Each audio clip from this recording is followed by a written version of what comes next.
So have you ever felt like you're consuming all the right information, reading all the articles, but somehow you're not actually applying it? Like you're well informed, but not transformed. Exactly. You don't feel genuinely limitless.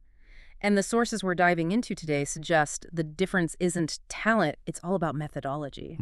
I mean, think about this analogy they use. It's a little heartbreaking, actually.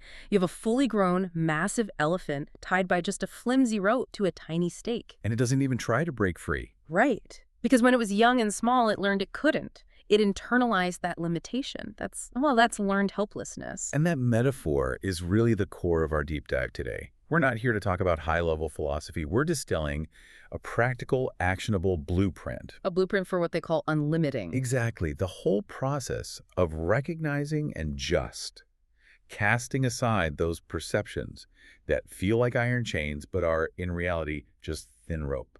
Okay, so let's unpack this. Our mission here is to transform that learned helplessness into a structure.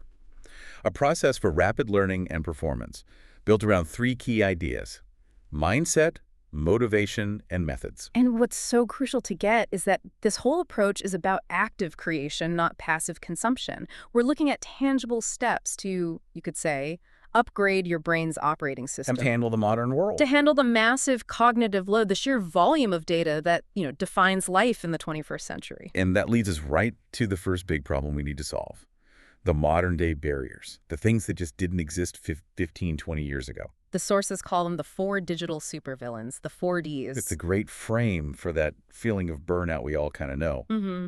So first up is the digital deluge. We're just drowning. I mean, get this stat. We consume as much data in a single day as an average person in the 1400s did in their entire lifetime. Their entire life. It's almost impossible to process that. And it leads straight to brain fog, to mental fatigue. And that deluge, it just feeds the second villain. Digital distraction. We've trained ourselves to be always on. The pings, the notifications, they've just destroyed our ability to focus. We're literally conditioning our brains to want novelty over actual substance. And then there's the one that's a little scarier, digital dementia. Oh, yeah. The idea that if you can look up anything, a phone number, a fact, in 2 seconds, you do. You outsource your memory to your phone. And those memory pathways, they start to weaken from disuse. It's like a muscle you never exercise. And the last of the 4 is digital deduction. We let technology solve everything for us. We let the algorithm decide the route, the answer, and we erode our own ability to reason, to actually think from first principles. Yeah, we mistake having access to information for actually being able to think critically. And they even mention a 5th D, briefly, digital depression. The comparison culture. The comparison culture, the filtered lives. It's a huge, invisible cognitive drain. Yeah. So what do we do? Are the fixes as simple as they claim? Well, they're deceptively simple because they're based on biology. They work because of neuroplasticity. Your brain isn't fixed, it's malleable. It physically changes based on the demands you place on it. Like that famous study of the London taxi drivers. Exactly. The longer they drove, the more of the city's complex map they had to remember. And the physically larger their hippocampus became, the part of the brain for learning and memory. Wow. So your brain literally expands to meet the challenge. It does. And that's why these small remedies have such a big impact. Okay, so for the deluge, they say schedule 30 minutes of white space. Just time away from all technology. Put it in your calendar. And for distraction, be ruthless. Turn off every single notification that isn't absolutely critical. Fight dementia by actually exercising your memory. Like memorize a friend's phone number. Just one. A lost art. It really is. And for deduction, schedule time to work through a problem with no devices. Just you and a notepad. And we should also quickly mention the body side of this. The second brain in our gut. The enteric nervous system. Right. What you eat directly affects your mood, your energy, and your brain function. It's all connected. Okay, so once we've dealt with the external noise and stabilized our internal system, we need a structure for learning, a blueprint. And that's the FASTER method. Yes, this is the 6-step cycle for effective learning. Let's run through it. Yeah. F is for state. Forget, which is twofold. First, forget what you think you already know. Because your preconceptions can be a huge barrier. Huge. And second, forget things that aren't urgent. You know, that stressful to-do list. Write it down on a notepad to get it out of your head so you can focus. Then A is for act. Learning is not a spectator sport. You learn more by creating than by consuming. So taking notes in your own words, drawing mind maps, coming up with your own examples, not just highlighting. Exactly. Next, S is for state. All learning is state dependent. Your psychology and your physiology, they matter. So if you're slumped over, tired, unmotivated, Mm. that's the state you're linking the information to. Right. So sit up, do some quick stretches, maybe some deep breaths before you start. Change your state to change your learning. I love this next one. T is for teach. Learn with the intention of teaching it to someone else. This is a game changer. It forces you to understand it on a much deeper level. You can't fake it if you have to explain it. Then E is for enter. So simple. Enter it into your calendar. If it's not scheduled, it's not real. We schedule everything else. Work, meetings, appointments. Why not personal growth? And finally, R is for review. This is how you beat the forgetting curve. Right, using spaced repetition. Don't just reread your notes. That's passive. You have to use active recall. Close the book and test yourself. Yeah. Try to recall the information from memory. That's what actually strengthens the neural connections. Okay, so we have the roadmap. But even the best map is useless if your internal compass, your mindset, is broken. Exactly. This is where we confront those limiting beliefs. And this isn't just, feel-good stuff. It's measurable. A positive mindset actually reduces cortisol, the stress hormone, and improves your cardiovascular health. So how do we break those flimsy ropes? How do we actually dismantle those self-imposed limits? The sources give 3 concrete steps. First, you have to name the belief. You have to identify that negative self-talk like, I'm bad at math or I'm not a creative person. Pull it out of the subconscious so you can see it for what it is. An opinion, not a fact, which leads to step 2. Get the facts. Challenge that opinion like a lawyer. Where is the actual evidence? How many times have you really failed? Counter the vague narrative with hard data. Yes. And third, create a new belief. They suggest giving that inner critic a silly name like Gollum to kind of rob it of its power. Yeah, I like that. And then you consciously replace its script with a positive I am statement. I am a fast and efficient learner. You're literally building a new neural pathway. This makes you re-examine everything you assume about yourself, which is what the 7 lies about learning is all about. These are the limited ideas entertained that hold us back. Let's hit a few of the big ones. Lie number 1. Intelligence is fixed. This is probably the most damaging one. And the new belief has to be that intelligence can grow, the growth mindset. Lie number 3. Mistakes are failures. That one causes so much paralysis. The truth is that mistakes are just feedback. They're proof that you're trying something new. And lie number 4. This is for all the information junkies out there. Knowledge is power. But it's not. Not on its own. Right. Knowledge combined with action is power. You have to actually use it. And the last one, lie number 7. Genius is born. This idea just lets everyone off the hook. When the reality is that genius is made through deep, focused practice. Shattering those lies is the foundation. And once that mindset is solid, we can talk about motivation. The formula they give is really clean. Motivation equals purpose times energy times small steps. The PXEXS3 formula. And that focus on purpose is key. You don't have to enjoy something to be motivated. You just need a strong enough reason. A powerful why. If your purpose is strong enough, you'll find the how. And energy is the multiplier. If your energy is 0, motivation is 0, period. So that means focusing on the basics: food, exercise, a clean environment, your peer group, and sleep. And they really drilled down on the food part. The top 10 brain foods.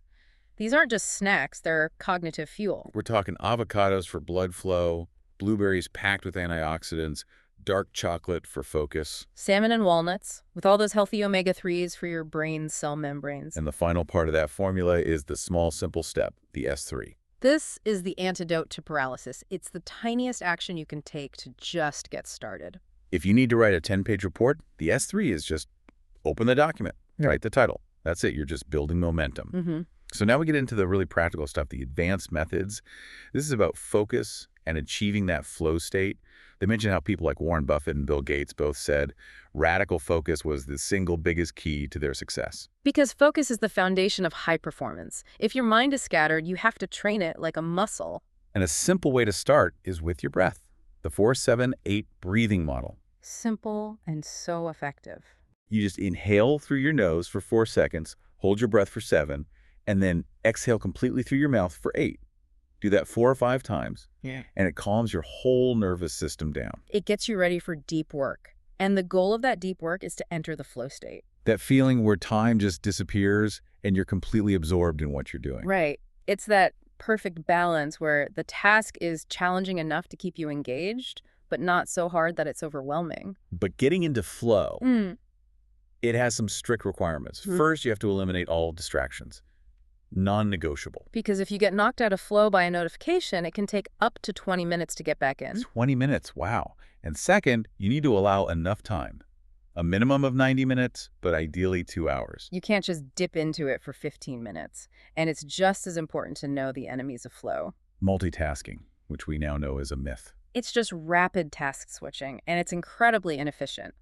Other enemies are stress, lack of conviction, and perfectionism. Perfectionism is a surprising one. It makes you too self-conscious to just execute. You're always judging instead of doing. So, once we can focus, we need tools for better thinking.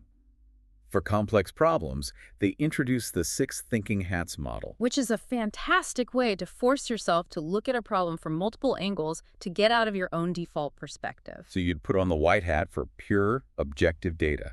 No opinions, just the facts. Then the yellow hat for only the positives, the benefits, pure optimism. Then the black hat for the opposite. All the risks, the drawbacks, the cautious view. The red hat is for pure emotion and intuition. How does this feel?